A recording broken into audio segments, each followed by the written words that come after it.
بسم اللہ الرحمن الرحیم۔ ابن شہر آشوب مناقب میں اور شیخ کلونی اصول کافی میں اور دیگر مؤلفین اپنی اپنی اسناد سے حضرت امام جعفر صادق علیہ السلام سے روایت کرتے ہیں کہ حضرت ابو بکر کے زمانے خلافت میں ایک شخص نے شراب پی۔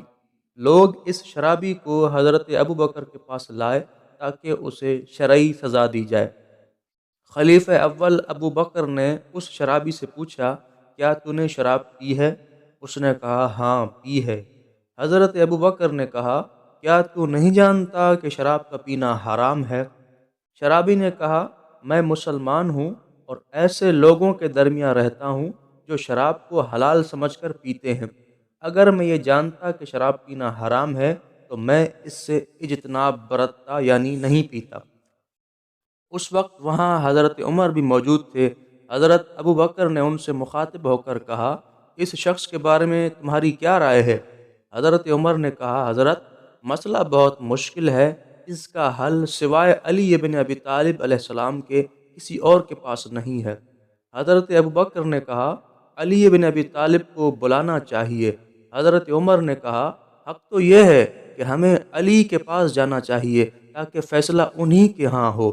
حضرت ابو بکر اور حضرت عمر دوسرے حاضرین کے ساتھ جناب امیر المومنین علی علیہ السلام کی خدمت میں پہنچے اور آپ کے سامنے تمام واقعہ بیان کیا۔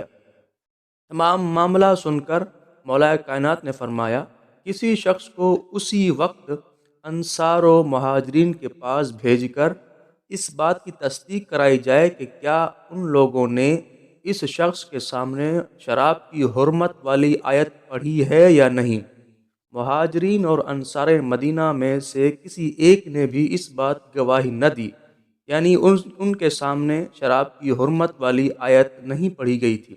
چنانچہ امیر المومنین علی علیہ السلام نے اس شخص کو آزاد کر دیا اور فرمایا، اگر اس کے بعد بھی تو نے شراب پی تو میں تجھے شرعی سزا دوں گا۔